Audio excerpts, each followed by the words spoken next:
Medicover cancer institute మన నెల్లూరులో అత్యంత అనుభవజ్ఞులైన వైద్య నిపుణుల ఆధ్వర్యంలో అన్ని రకాల క్యాన్సర్ వైద్య సేవలు అధునాతన పెట్ సిటీ స్కాన్ ద్వారా 5 నిమిషాల్లో క్యాన్సర్ నిర్ధారణ మరియు చికిత్స అందిస్తోంది. దక్షిణ భారతదేశపు మొట్టమొదటి హాల్సియన్ రేడియేషన్ థెరపీ మెషిన్ మరియు బోన్ మ్యారో ట్రాన్స్ప్లాంట్ అందుబాటులో కలదు. Nellore Medicover cancer institute, Chintareddypalem, Nellore.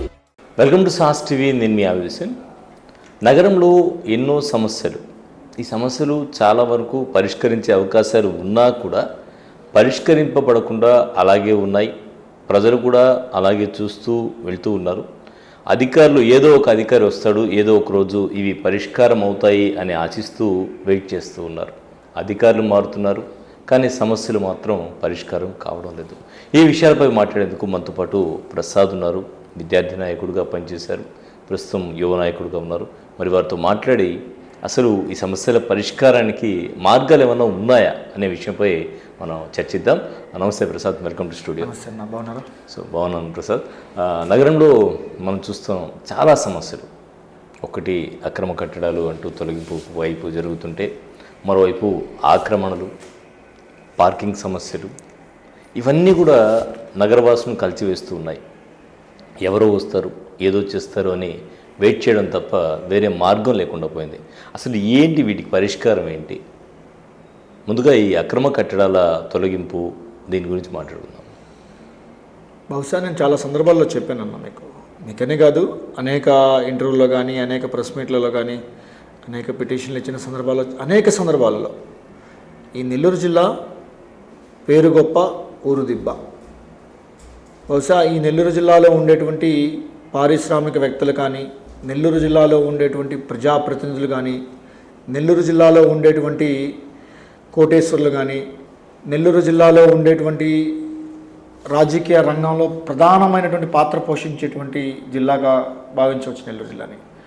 ఇక్కడ ఏమవుతుందంటే, బహుశా ప్రతి పని ప్రజాప్రతినిధి అనేవాడు చేయలేడు. ప్రజాప్రతినిధి పురమాయిస్తే అధికారి చేయగలగాలి. అధికారి నేను ఏమాత్రం చేయగలుగుతున్నాను, నేను ఎలా చేయగలుగుతున్నాను అనేది అవసరం. ఇప్పుడు ఒక ప్రజాప్రతినిధిగా ఎన్నికైన తర్వాత ప్రజాప్రతినిధి తీసుకునేటువంటి నిర్ణయం తన రాజకీయ భవిష్యత్తుతో పాటు తన 5 ఏళ్ల పరిపాలనలో, నేను ఈ నా 5 ఏళ్ల పరిపాలనలో లేదా నా రాజకీయ జీవితంలో పలానా ప్రాజెక్టు చేయగలిగాను, పలానా పని నేను చేయగలిగాను, పలానా దీనిని నేను అభివృద్ధి పరచగలిగాను అని అలా చెప్పుకునేదానికి అవకాశం ఉంటుంది. అలాగే నెల్లూరు జిల్లాకు వచ్చేటువంటి అధికారులు ఎవరైతే ఉంటారో ఆ అధికారులు కూడా నేను నెల్లూరు జిల్లాలో పనిచేసినంతకాలం నా పనితనంలో, నా పనితీరు వలన ఈ సమస్య బాగుపడినది, ఇది అభివృద్ధి చెందినది అనే ఆలోచన నెల్లూరు జిల్లాలో ఉండేటువంటి ప్రస్తుత అధికారులు ఎవరికి కూడా లేదన్న. ఎందుకంటే గతంలో పనిచేసినటువంటి కొప్పలరాజు గారి దగ్గర నుంచి ముద్దాడి రవిచంద్ర దాకా, చక్రధర్ బాబు గారి దాకా అనేక మంది ఐఏఎస్ ఆఫీసర్లు, ఒకరిద్దరని నేను చెప్పను కానీ కొంతమంది ఐఏఎస్ ఆఫీసర్లు ఈ జిల్లాలో మనం పనిచేసిన తర్వాత మా పరిపాలనలో ఇది అభివృద్ధి చెందింది, మా పరిపాలనలో ఈ వ్యవస్థ వచ్చింది, మా పరిపాలన వలన వీరు బాగుపడ్డారు అని వారు ఈ జిల్లా నుంచి బదిలీ అయి వెళ్ళిపోయిన తర్వాత కూడా వారికి ఒక జ్ఞాపకాలుగా ఉండే విధంగా గతంలో అధికారులు పనిచేసేవాళ్ళు. ఈరోజు ఉండేటువంటి అధికారులు నాకెందుకు, నా నెలసరి ఆదాయం ఎంత, నాకెందుకు అనే ఆలోచనలో ఉండడమే కాకుండా అధికారుల వ్యవహార శైలి వలన అటు ప్రజాప్రతినిధులను పక్కదారి పట్టించడమే కాకుండా ఇదే అధికారుల వలన ఈరోజు ప్రభుత్వాలు కుప్ప కూలిపోవడానికి ప్రధానమైన కారణం అధికారులే. ఎందుకంటే ప్రతి పని ముఖ్యమంత్రినో, లేకపోతే మంత్రినో, లేకపోతే ఎమ్మెల్యేనో, లేకపోతే ఎంపీనో, లేకపోతే ఎమ్మెల్సీనో నేరుగా వచ్చి పని చేయలేడు. ఆ పని ఏ పని కావాలని వారి ద్వారా ఆదేశాలు వస్తాయో ఆ ఆదేశాల ద్వారా వచ్చిన పని చేయాల్సిన అవసరం, సక్రమంగా పనిచేసి ప్రజలకు అందించాల్సిన బాధ్యత కూడా అధికారుల మీద ఉంటుంది. నెల్లూరు జిల్లాలో ఎవరికి వాడే యమునా తీరుగా తయారైంది ప్రధానమైన అంశం. ఎందుకంటే ఈరోజు ఎన్నడూ లేని విధంగా నెల్లూరు జిల్లాలో 10కి 10 నియోజకవర్గాలు, ఉమ్మడి నెల్లూరు జిల్లాకు సంబంధించి 10కి 10 నియోజకవర్గాలలో తెలుగుదేశం పార్టీని గెలిపించడం జరిగింది. ఇక్కడ జరుగుతున్న అంశం ఏంటంటే ఈరోజు నెల్లూరు జిల్లాలో ఒక సమస్య కాదు, ప్రధానమైన సమస్య నెల్లూరు నగరంలో ట్రాఫిక్ సమస్య. అసలు ట్రాఫిక్ సమస్య నెల్లూరు నగర కమిషనర్ గారు కానీ, నెల్లూరు నగర సంబంధించి ఎవరైతే సిటీ ప్లానర్ హిమబిందు గారు కానీ, అదేవిధంగా కలెక్టర్ గారు, ఎస్పీ గారు, కమిషనర్ గారు, సిటీ ప్లానర్ గారు, డిఎస్పి, ట్రాఫిక్ డిఎస్పి, సిఐలు అందరూ కలిసి ఈరోజు వరకు ట్రాఫిక్ సమస్యను పరిష్కరించే దానికోసంగా ఈరోజు వరకు కూడా ఒక్క మీటింగ్ జరగల. ట్రాఫిక్ నియంత్రణ క్రమబద్ధీకరించే దానికోసంగా జిల్లా స్థాయిలో నెల్లూరు నగరంలో ఉండేటువంటి అధికారులతో కలిపి ఈ రోజు వరకు ఒక్క సమావేశం కూడా ఈరోజు ఉమ్మడిగా ఒక్క సమావేశం కూడా నిర్వహించలేం. దాంతోపాటు ఏదో మార్నింగ్ షో గతంలో పనిచేసిన కొంతమంది కమిషనర్లు అయితే ఫ్యాషన్ షోకో లేకపోతే పోయినట్టు కిడ్డీలు ప్యాంట్స్ అసలు డిఫరెంట్ ఆఫ్ టైప్ ఆఫ్ వేలో ఉందే కానీ వాళ్ళు ఇప్పుడు ఈరోజు ఉండేటువంటి మద్రాసు బస్ స్టాండ్ కాడి నుంచి మురళీకృష్ణ హోటల్ తీసుకున్నాం. మురళీకృష్ణ హోటల్ అనేది మున్సిపల్ కాంప్లెక్స్లో ఇష్టారాజ్యంగా మురళీకృష్ణ హోటల్ రన్ అవుతుంది. కానీ మురళీకృష్ణ హోటల్ మున్సిపల్ కాంప్లెక్స్లో రన్ అవుతున్న విషయం పక్కన పెడితే ఇదే కాంప్లెక్స్లో హోటల్ నిర్వహిస్తున్నటువంటి యాజమాన్యం సొగభాగానికి రోడ్డును ఆకుపై చేసి పార్కింగ్ నిర్వహిస్తుంది. దీని మీద మరి ట్రాఫిక్ పోలీసు పార్కింగ్ అక్కడి నుంచే కాదు, మీరు అన్నట్టు మెడ్రాస్ బస్ స్టాండ్ నుంచి తీసుకుంటే కనకమహల్ సెంటర్ వరకు ఎక్కడ కూడా ఉండేటువంటి కాంప్లెక్స్లకి సెలార్ పార్కింగ్ ఉండదు మ్యాక్సిమం. ఇప్పుడు కొన్నిటికైతే కింద షాపింగ్ కాంప్లెక్స్లు కూడా ఇచ్చేస్తున్నారు. కింద ఏదైతే సెలార్ ఉంటుందో దాన్ని సెలార్గా పార్కింగ్ కోసం వాడాలో అవి కూడా షాపింగ్ కింద మార్చేస్తున్నారు. అంటే నేను మీకు ఇందాకే చెప్పా, అధికారుల వ్యవహార తీరు వలన రేపు రాబో రోజుల్లో ఈ రోజు వరకు టంకు రోడ్డు మాత్రమే ట్రాఫిక్గా ఉంది. రేపు రాబో రోజుల్లో మినీ బైపాస్ కూడా మరో టంకు రోడ్డు అవుతుంది అనేది నగ్న సత్యం. దీంట్లో ఎటువంటి డౌటే లేదు, రాసి పెట్టుకోండి. ఎందుకంటే ఈరోజు ప్రతి బిల్డింగ్ కూడా డివేషనే. ఈరోజు మినీ బైపాస్లో కట్టిన ప్రతి కాంప్లెక్స్, ప్రతి షాపింగ్ కాంప్లెక్స్ డివేషన్తోనే కట్టారు. నేనేమంటానంటే నచ్చినోడికి కంచంలో, నచ్చనోడికి ఇస్తరాకులో పెట్టే పరిస్థితులు నెల్లూరు నగరపాలక సంస్థకు సంబంధించిన అధికారులు అయితేనేమి, కమిషనర్ అయితేనేమి, జిల్లా అధికార యంత్రాంగం కూడా వ్యవహరిస్తున్నటువంటి తీరు. నేననేది రాబో రోజుల్లో పరిస్థితులను దృష్టిలో పెట్టుకొని భావి తరాలకు సంబంధించి ఏదైతే ఉంటుందో దాన్ని దృష్టిలో పెట్టుకొని పనిచేయాల్సినటువంటి అవసరం ఉంటుంది. ఎందుకంటే ఈరోజు 40 అడుగులు ఉన్నటువంటి రోడ్డుని రేపనే రోజు 60 అడుగులకు అవసరం. అది ఈరోజే 60 అడుగులు చేస్తే రేపు పెరిగేటువంటి బిల్డింగులు కానీ పెరిగేటువంటి ట్రాఫిక్ సమస్య. ఎందుకంటే ఈరోజు ఒక్కొక్క ఇంటికి ఒక్కొక్క కారు ఉంది, ఈరోజు 2 కార్లు తయారైనాయి. గతంలో బైక్ ఉన్నటువంటి ఇల్లు ఈరోజు ప్రతి ఇంటికి కారు వచ్చింది.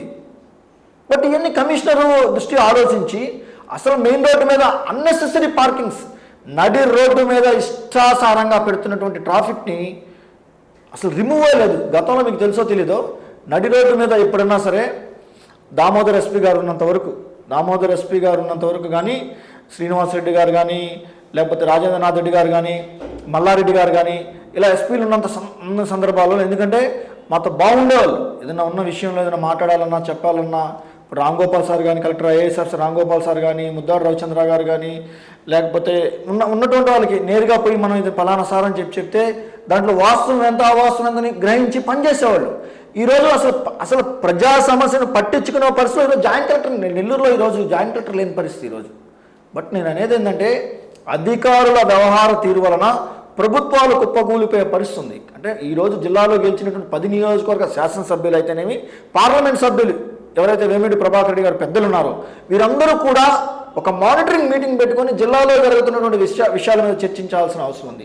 ఈ రోజు వరకు అలానే ప్రజాప్రతినిధుల మీటింగ్ కూడా ఎప్పుడూ జరిగినటువంటి దాఖలాలు లేవు. నేను అనేది నెల్లూరు పార్లమెంట్ సభ్యులు పెద్దలు వేమిరెడ్డి ప్రభాకర్ రెడ్డి గారు, ఆయన కింద ఉన్నటువంటి 7 శాసనసభ్యులు ఉన్నారు. వీరందరూ కూర్చొని సమావేశం చేసి ఈరోజు టంకు రోడ్, నెల్లూరు నగరం ప్రధానమైన కీలకమైన ప్రాంతం, టంకు రోడ్డు పరిస్థితి కానీ, మెయిన్ రోడ్డు పరిస్థితి కానీ, పొదలకు రోడ్డు ప్రమాదకరమైనటువంటి ప్రాంతం ఈరోజు. అంటే కనీసం ఆ రోడ్లో నేను అనేక సందర్భాల్లో చెప్పా, జిల్లా collector, joint collector, municipal commissioner, municipal office, తర్వాత DKW కాలేజీ, అలాగే DEO office, ZP office, SP బంగ్లా, పెద్ద హాస్పిటల్, క్యాన్సర్ హాస్పిటల్, అనేకం జిల్లాలో ఉండేటువంటి అధికార యంత్రాంగానికి సంబంధించిన కార్యాలయాలు అయితేనేవి, అధికారుల నివాసాలు అయితేనేవి మొత్తం కూడా ఇదే రోడ్డుకి కేంద్రీకృతమై ఉంటాయి. ఈ మధ్య గతంలో ఉన్నటువంటి కమిషనర్ సూర్యతేజ గారు, కోటంరెడ్డి రూరల్ నియోజకవర్గ శాసనసభ్యులు కోటంరెడ్డి సీతారెడ్డి గారు ఇద్దరు కోఆర్డినేషన్ తోటి డైకాస్ రోడ్డు వరకు ప్రాంతం వరకు మధ్యలో డివైడర్ కట్టి ప్రమాదాలు కొంత అరిగేటే పరిస్థితి చేశారు. అదేవిధంగా నేనేమంటా అంటే మిగతా డైకాస్ రోడ్డు నుంచి, అసలు డైకాస్ రోడ్డు నుంచి జర్నలిస్ట్ కాలనీ వరకు, ఈ జిల్లాలో జర్నలిస్ట్ కాలనీ రాజశేఖర రెడ్డి గారు, గతంలో రాజశేఖర రెడ్డి గారు ఇచ్చినటువంటి లేఅవుట్ ప్రతిష్టాత్మకంగా జరిగింది. ఆ లేఅవుట్ దగ్గర సెంట్రల్ స్కూల్ కూడా ఉంది. అంటే 6 లేనర్ ఏదో వస్తుంది, త్వరలో రాబోతుందని. ఆలు లేదు, సూలు లేదు, కొడుకు పేరు సోమలింగం అన్నట్టు ఇక డబల్ రోడ్డుకి దిక్కు లేకపోతే 6 లేన్ దాకా పోయావు కదా నువ్వు. నేను అనేది ఏంటంటే, ముందు ఈరోజు కొత్తూరు ప్రాంతం, శ్రామిక నగరు, చంద్రబాబు నగరు, వైఎస్ఆర్ కాలనీ, ఆ తదితర ప్రాంతాల్లో ఉండేటువంటి బహుశా చిన్న కుటుంబాల నుంచి ఉన్నటువంటి వాళ్ళు ఈరోజు నెల్లూరు హాస్పిటల్స్లో పనిచేసేవాళ్ళు కానీ, హోటల్స్లో పనిచేసేటువంటి వాళ్ళు కానీ, షాపుల్లో పనిచేసేటువంటి వాళ్ళు కానీ, అనేక ప్రాంతాల నుంచి టోటల్ మొత్తం కూడా ఆ ప్రాంతం నుంచి రావడం జరుగుతుంది. కాబట్టి ఏదైతే డైకాస్ రోడ్ దాకా రోడ్డు ఏర్పాటు చేశారో, అదేవిధంగా జర్నలిస్ట్ కాలనీ, సెంట్రల్ స్కూల్స్ వరకు కూడా డివైడర్ కట్టి రోడ్డును ఏర్పాటు చేయాల్సిన అవసరం ప్రధానంగా ఉంది. ఈ రోజు వరకు పురపాలక శాఖ మంత్రి సొంత జిల్లాలో, సొంత నెల్లూరు నగర కార్పొరేషన్ కార్యాలయానికి కూతవేటు దూరంలో ఉన్నటువంటి ప్రాంతం ఇది. నేను ఎక్కడో చెప్పట్లా, ఆయన శ్రీకాకుళం, కుప్పం పోయి బాగు చేయమని చెప్పట్లా. ఆయన సొంత జిల్లా, సొంత నియోజకవర్గానికి పక్కన ఉన్నటువంటి నెల్లూరు నగర కార్పొరేషన్, తన ప్రాతినిధ్యం వహిస్తున్నటువంటి కార్పొరేషన్లోనే ప్రజలు ప్రమాదాలకు గురవుతుంటే ఈ రోజు వరకు మంత్రి విజిట్ చేయలే. ఇదొక అంశం. అలాగే నిన్నగాక మొన్న వచ్చిన ఎల్ఆర్ఎస్, ఈరోజు సిటీ ప్లానర్ హిమబిందు వలన is the failure in LRS. Nellore జిల్లాలో, నెల్లూరు నగర కార్పొరేషన్లో ఈ రోజు వరకు ఎన్ని ఎల్ఆర్ఎస్ ఫైల్స్ వచ్చాయి, మిగతా జిల్లాల్లో, మిగతా కార్పొరేషన్లో ఎన్ని ఎల్ఆర్ఎస్ ఫైల్స్ వచ్చాయి, మానిటరింగ్ చేయడంలో ఫెయిల్యూర్. 7% ప్రభుత్వం కేటాయిస్తే ఈరోజు ఎల్ఆర్ఎస్ పేరుతో 14% వసూలు చేస్తున్నారు నెల్లూరు నగర కార్పొరేషన్లో. ఉన్నాయా, ఆధారాలు ఉన్నాయా మీ దగ్గర? ప్రతిదీ అవసరమైనప్పుడు అన్ని క్లియర్గా బయటపెట్టడానికి సిద్ధంగానే ఉన్నా. నేను క్లియర్గా ప్రతిదీ నేను ఒకటే అడుగుతున్నా, ప్రభుత్వం ప్రతిష్టాత్మకంగా చేపట్టింది. ఎందుకంటే అధికారుల మీద ఆరోపణ చేస్తున్నాను. పక్కా ఆరోపణ మీద నేను ఏది పెట్టనన్నా. ఒకటైతే చెప్తున్నా, నేను రాత్రి వచ్చినోని కాదు, 30 ఏళ్ళు జిల్లాలో రాజకీయాలు చేశా. ఈ జిల్లాలో ప్రధానమైన రాజకీయ చాణక్యులైనటువంటి కోటంరెడ్డి సీతారెడ్డి గారు, ఆనం వివేకానంద రెడ్డి గారు, వీళ్ళిద్దరి దగ్గర శిష్యరికం చేసినోడిని. రాత్రి రాజకీయాల్లోకి రాలా. ఈరోజు 1994 నేను రాజకీయాల్లో ఉన్నా. వాట్ అనేది నాకు తెలిసి జిల్లాలో ఉన్న విషయం నేను మాట్లాడాలంటే, నేను అనేది నువ్వు 7% ఎల్ఆర్ఎస్ పెట్టావు. 7% ఎల్ఆర్ఎస్తో నీ దగ్గరికి వచ్చినటువంటి అప్లికెంట్ ఇమ్మీడియట్లీ ఫైల్ మూవ్ చేయించు, నువ్వు స్పీడప్ చేసి పంపించు. అసలు నువ్వు ఎల్ఆర్ఎస్లో అప్లై చేయాలంటేనే ముందు సిటీ ప్లానర్ హిమబిందు గారి పర్మిషన్ కావాలంట. ఎల్ఆర్ఎస్లో అప్లై చేసే విధానం కాదు, నువ్వు అప్లై చేయడానికి ముందుగానే ఆమె పర్మిషన్, అంటే ఆమె పర్మిషన్ ఉంటేనే అప్లై చేయాలి, లేకపోతే లేదు. ఇది ఎక్కడైనా సార్ నేను అనేది. ఒక పక్క సామాన్యులు, మధ్యతరగతి కుటుంబానికి సంబంధించిన వ్యక్తులు ఇళ్ల స్థలాలు కొనుక్కోకూడదు. నారాయణ గారి మాటల వలన, నారాయణ గారి వ్యవహారం వలన ఈరోజు రాష్ట్రానికి రావాల్సింది, ప్రభుత్వానికి రావాల్సిన ఆదాయం కుప్పకూలిపోయిన మాట వాస్తవం. గత 5 ఏళ్లలో నుడా ఆదాయం ఎంత సార్? ప్రతి సంవత్సరం అబోవ్ 100C. ఈ ఒక్క సంవత్సరం నుడా ఆదాయం ఎంత? ఈ ఒక్క సంవత్సరం నుడా ఆదాయం ఎంత? 3 కోట్ల చిల్లర సార్. అంటే ఎవరు నష్టపోయారు నీ మాటల వలన, నీ చేష్టాల వలన? బహుశా నారాయణ గారి చేష్టాల వలన మిగతా ఎమ్మెల్యేలు కూడా ఆలోచించుకోవాల్సిన అవసరం ఉంది మేము అనేది.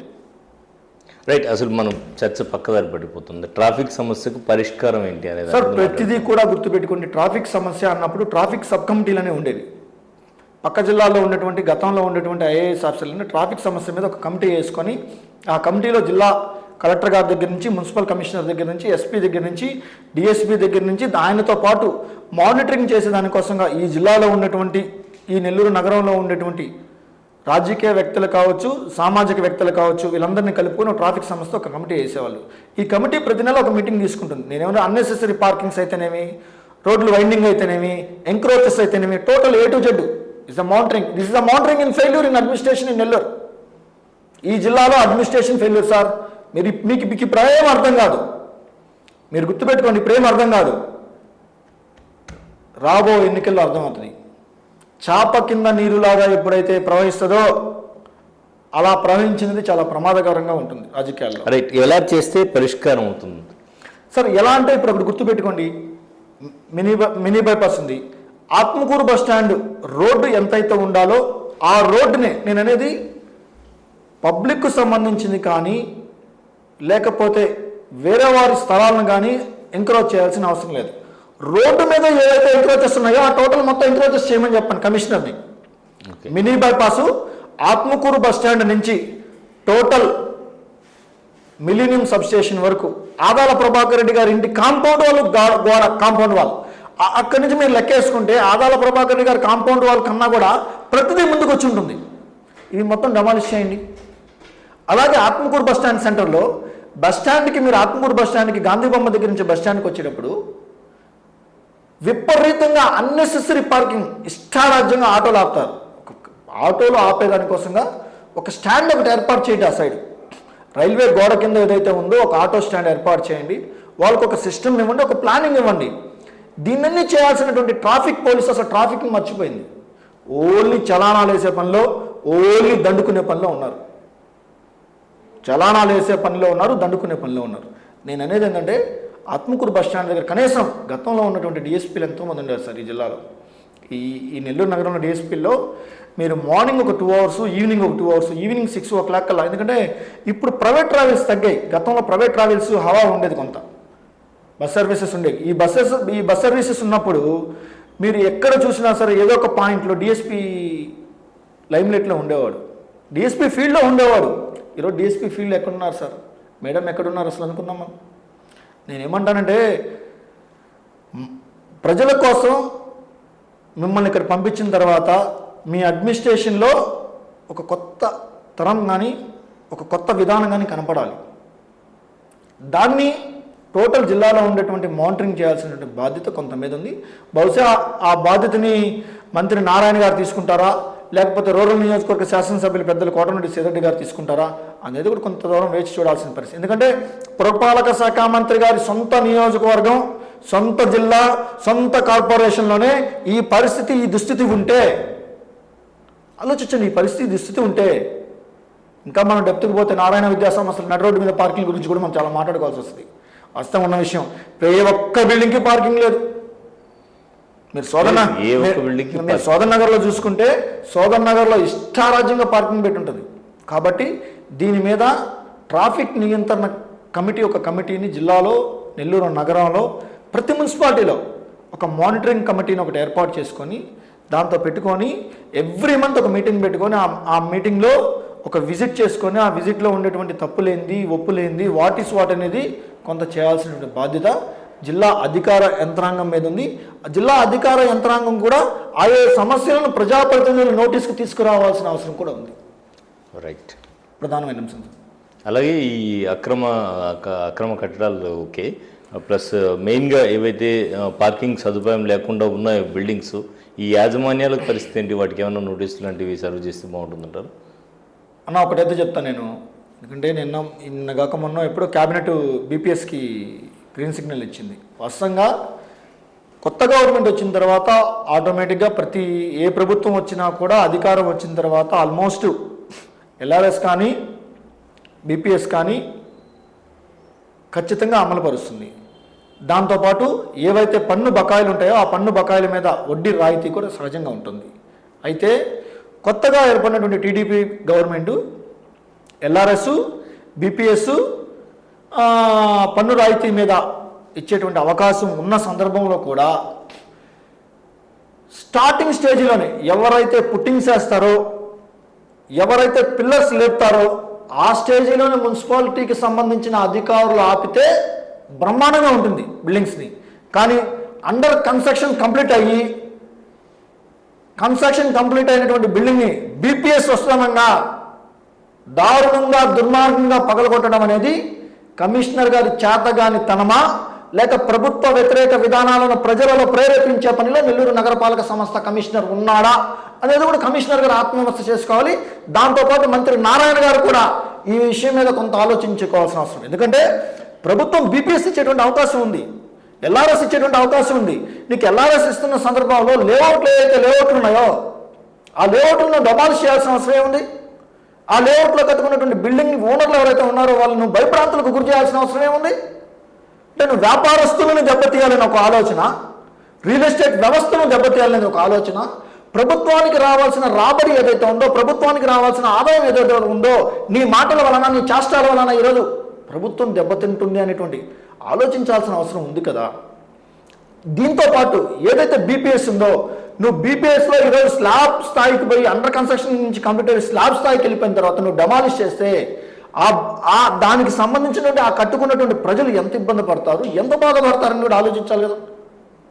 నీకు బీపీఎస్ వస్తుందని తెలిసి కూడా నీకు రేపో మాపో ప్రభుత్వం సదుపాయం కల్పిస్తుంది అని చెప్పిన తర్వాత కూడా నువ్వు ఇష్టారాజ్యంగా వ్యవహరిస్తుంటే it is a failure in the city planner Himabindu. ఈ మేడం హిమబిందు గారు ఎవరైతే ఉన్నారో ఈమె వలన నెల్లూరు నగర కార్పొరేషన్లో ఈ రోజుకి 30% ప్రజలు కానీ వ్యాపారస్తులు కానీ సహజంగా ఎవరైతే ఉన్నారో మేడం గారి మీద పూర్తి స్థాయిలో వ్యతిరేకతలో ఉన్నారు. రమ్మని మేడం ప్రతి బిల్డింగ్ చెక్ చేసుకుంటా మనం. నేనండి ఒక బిల్డింగ్ కాదు కదా, నీకు ఒక బిల్డింగ్ నీకు రూల్స్ నాకు రూల్స్ కాదు కదా, ప్రతి ఒక్కరికి రూలులే కదా. డీవియేషన్ కట్టిన ప్రతి బిల్డింగ్ని కొట్టుకుంటా కదా రమ్మని చెప్పిన హిమబిందుని. బీపీఎస్ వస్తున్న సందర్భంలో ప్రభుత్వం సదుపాయం కల్పిస్తుంది ప్రజలకు, ప్రభుత్వం అవకాశం ఇస్తున్న సందర్భంలో సద్వినియోగపరిచే దానికోసంగా అధికారులు పనిచేయాలి. అలా కాకుండా ప్రజలను భయభ్రాంతులకు గురి చేసి ఆ ప్రజలలో ప్రభుత్వం మీద వ్యతిరేక ధోరణి నింపే దానికోసంగా అధికారులు పనిచేస్తే దీనివల్ల ఎవరికి ఉపయోగం, ఎవరు నష్టపోతున్నారు? అధికారులు ఏముంది సార్, ఈరోజు ఇక్కడ ఉంటారు, రేపు ఇంకో దగ్గర ట్రాన్స్ఫర్ అవుతారు. ఇక్కడ ఉండేటువంటి ప్రజాప్రతినిధి దెబ్బతింటాడు. రైట్, అది ఆలోచించుకోవాల్సిన అవసరం మంత్రి నారాయణ గారు ఆత్మవిమర్శ చేసుకోవాలి. ఎందుకంటే బహుశా నారాయణ గారు అనుకుంటున్నాడేమో నేను ఇంక జిల్లా రాజకీయాల్లో నేను ఇంకా పోటీ చేయను, నేను ఇంక ఉండను అని అనుకుంటున్నాడేమో. ఇది కరెక్ట్ కాదు. ఎవరు అనుకోరు కానీ ప్రజాప్రతినిధులు ఖచ్చితంగా ఆయన కొత్తగా వచ్చిన వ్యక్తి సార్ రాజకీయాల్లో. తెర వెనక రాజకీయాల్లో ఉన్నాడేమో కానీ ప్రత్యక్ష రాజకీయాల్లోకి వచ్చింది ఆయన 2014లో కూడా ప్రత్యక్ష రాజకీయాలకు రాలా. ఈ జిల్లాలో ఏం జరుగుతుంటే, ఈ జిల్లానే కాదు ఈ రాష్ట్రంలో ఏం జరుగుతుంటే, తెలంగాణలో కూడా ఈ కార్పొరేట్ విద్యా సంస్థలు పెట్టి అక్రమ సంపాదనతోటి, ఈ కార్పొరేట్ విద్యా సంస్థలు పెట్టి కనీస వసతి సదుపాయాలు లేకుండా రూల్ పొజిషన్ సిస్టమ్ ఫాలో అవ్వకుండా కోట్ల రూపాయలు అక్రమంగా సంపాదించినటువంటి కార్పొరేట్ కళాశాలల యాజమాన్యాలు ఎవరైతే ఉన్నాడో, ఎనీబడి అది ఏ పార్టీ అయినా సరే, ఇది వైసీపీనా, తెలుగుదేశమా, కాంగ్రెసా, బీజేపీ, సిపిఎంఆ, సిపిఐ, ఎంఐఎంతో సహా ఎవరైతే ఉన్నారో ఈ కార్పొరేట్ స్కూల్స్, కార్పొరేట్ కాలేజీలు పెట్టి కోట్ల రూపాయల డబ్బులు సంపాదించిన తర్వాత ఆ డబ్బుతో అధికారాన్ని చలాయించాలని చెప్పి వస్తున్నట్టు కార్పొరేట్ కాలేజెస్ అని అంటున్నారు. కాబట్టి ప్రధానంగా తీసుకుంటే ఇప్పుడు మనకు ఏపీ స్టేట్లో ఎక్కువగా విద్యా సంస్థలు అంటే మన వైద్య కాలేజెస్, మెడికల్ కాలేజెస్ ప్రైవేటీకరణ మీద కూడా చాలామంది అపోజిషన్గా మాట్లాడేటువంటి పరిస్థితి ఉంది, వ్యతిరేకంగా మాట్లాడే పరిస్థితి ఉంది. అంటే ప్రైవేటీకరణ చేయడం వల్ల విద్య అనేది చాలా అంటే సామాన్యుడికి దూరం అయ్యేటువంటి అవకాశం ఉంది వైద్య విద్య అని. ఎందుకంటే ఒక డాక్టర్ కోర్స్ పూర్తి చేసి ప్రైవేట్ కాలేజీలో రావాలంటే కోట్ల రూపాయలు ఖర్చు అవుతుంది. ఆ దిశగా సామాన్యుడు భరించలేని పరిస్థితి వస్తుంది. ఫ్యూచర్లో చాలా ఇబ్బందులు పడేటువంటి అవకాశం ఉంది. ఒకసారి పునఃసమీక్ష చేసుకోవాలి దీని మీద అని చెప్పి చెప్తున్నారు. సో ఒక విద్యార్థినేతగా దీని గురించి మీరు ఏం చెప్తారు? సార్, ఒకటైతే వాస్తవం, ప్రభుత్వ విద్యా సంస్థలు పెరగాలి, దాంట్లో ఏం డౌట్ ఏం లేదు. అది స్కూల్సా, కాలేజీలా, మెడికల్ కాలేజీలా, ఇంజనీరింగ్ కాలేజీలా నేను చెప్పను. ప్రభుత్వ రంగానికి సంబంధించి ప్రభుత్వ సంస్థలు పెరగడం అనేది చాలా అవసరం. ప్రభుత్వ సంస్థలు పెరగకుండా ప్రైవేట్ వారి చేతిలోకి ఎప్పుడైతే పోతుందో వ్యవస్థను మొత్తం కూడా వారి అరిచేతిలో అరిగుప్పట్లో పెట్టుకునేటువంటి పరిస్థితి ఉంటుంది. కాబట్టి అది ఈ జిల్లానే కాదు, ఈ రాష్ట్రం మొత్తం మీద కూడా ప్రభుత్వానికి సంబంధించి మెడికల్ కాలేజీలు కానీ, engineering JNT affiliated engineering college కానీ, ఆంధ్ర యూనివర్సిటీ కానీ, ఎస్వి యూనివర్సిటీ కానీ, ఎనీబడి అఫిలియేటెడ్ కాలేజెస్ అనేవి ఉండడం అవసరం. అలాగే అన్ని యూనివర్సిటీస్ మీద కూడా ప్రభుత్వం దృష్టి సారించాల్సిన అవసరం ఉంది. అలాగే అన్ని యూనివర్సిటీలో ఉండేటువంటి అసిస్టెంట్ ప్రొఫెసర్లు కానీ, అసోసియేట్ ప్రొఫెసర్లు కానీ, ప్రొఫెసర్ పోస్టులు ఏవైతే ఉన్నాయో, అసిస్టెంట్ ప్రొఫెసర్లు కానీ, అసోసియేట్ ప్రొఫెసర్లు ఏవైతే ఉన్నాయో, వీటిలన్నింటిలో కూడా ఫుల్ఫిల్ చేయాల్సిన అవసరం ప్రభుత్వం మీద ఉంది. ఈరోజు వాస్తవంగా వైసీపీ ఓడిపోవడానికి గల ప్రధానమైన అంశం పీజీ విద్యార్థులకు ఇస్తున్నటువంటి ఫీజు రియంబర్మెంట్స్ ఏదైతే ఉందో ఆ ఫీజు రియంబర్మెంట్ని ఆపడం అనేది ప్రధానమైన అంశం.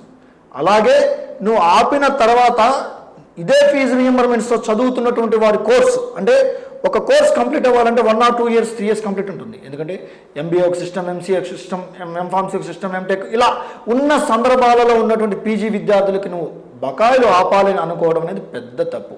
కాబట్టి ప్రభుత్వానికి సంబంధించిన విద్యా వ్యవస్థలు ఏర్పాటు అనేది చాలా అవసరం. ప్రభుత్వానికి సంబంధించినటువంటి అది ఏ కాలేజ్ అయినా సరే, స్కూల్ నుంచి కాలేజీ వరకు ఉంటే పేద మధ్య తరగతి బడుగు బలహీన వర్గాల అగ్రవర్ణాలలో ఉన్నటువంటి దారిద్ర్య రేఖకు దిగువన ఉన్నటువంటి వ్యక్తులకు కూడా అవకాశం ఉంటున్నది నా అభిప్రాయం సార్. రైట్, వెరీ గుడ్ అండి. సో మొత్తానికి తీసుకుంటే రాజకీయ నాయకుల మనుగడకు కావచ్చు, రాజకీయ నాయకులు భవిష్యత్తులో మరింత ఉన్నత స్థాయికి రావాలన్నా కూడా వాళ్ళ మనుగడకి ప్రభుత్వ అధికారుల సహకారం చాలానే ఉంటుంది. అధికారులు పరిపాలన విషయంలో సక్రమంగా చేస్తేనే రాజకీయ నాయకులకు మంచి పేరు వస్తుందని చెప్తున్నారు. అలాగే ట్రాఫిక్కు సంబంధించి, అక్రమ కట్టడాలకు సంబంధించి కూడా చెప్పడం జరిగింది. బీపీఎస్ వస్తుంది కాబట్టి ఇప్పుడు విధ్వంసం చేయడం అనేది సరైన పద్ధతి కాదు అని చెప్తూనే, ఏదైతే ఒక్కొక్కసారి తొలగించాలి అని అనుకున్నప్పుడు అన్నిటికీ కూడా సక్రమంగా అందరికీ ఒకే న్యాయం ఉండే విధంగా ప్రవర్తించడం అనేది సరైన పద్ధతి. ఆ దిశగా అధికారులు చర్యలు తీసుకోవాలని చెప్పి తెలియజేస్తూ ఉన్నారు. ఇప్పుడు ట్రాఫిక్ ఏదైతే వైండింగ్ సంబంధించిన సమస్య ఉందో దీనికి సంబంధించి అధికారులు నెలవారీ సమీక్షలు నిర్వహించుకొని అందరూ కూడా కూర్చొని, అలాగే ప్రజాప్రతినిధులను దాంట్లో భాగస్వాములు చేసి, జిల్లా వ్యాప్తంగా ఉండేటువంటి ప్రజాప్రతినిధులను భాగస్వాములు చేసి అందరి సహకారంతో ముందుకు వెళితే మాత్రం జిల్లా అభివృద్ధిలో ముందుంటుంది. మళ్ళీ అంటే ఏదైతే 10కి 10 స్థానాలు తెలుగుదేశం పార్టీ గెలిచిందో మళ్ళీ రానున్న ఎన్నికల్లో కూడా అటువంటి పరిస్థితే వస్తుంది. లేని పక్షంలో ప్రజల తీర్పు డిఫరెంట్గా ఉండేటువంటి అవకాశం ఉంది. కాబట్టి ఇప్పటికైనా కూడా అధికారులు కావచ్చు, ప్రజాప్రతినిధులు కావచ్చు, ప్రజల సంక్షేమం కోసం కృషి చేస్తే బాగుంటుంది అంటున్నారు ప్రసాద్. ఇది ఇవాళ ప్రత్యేక ఇంటర్వ్యూ. మరో ఇంటర్వ్యూలో మళ్ళీ కలుద్దాం. అంతవరకు సెలవు. నమస్కారం ప్రసాద్.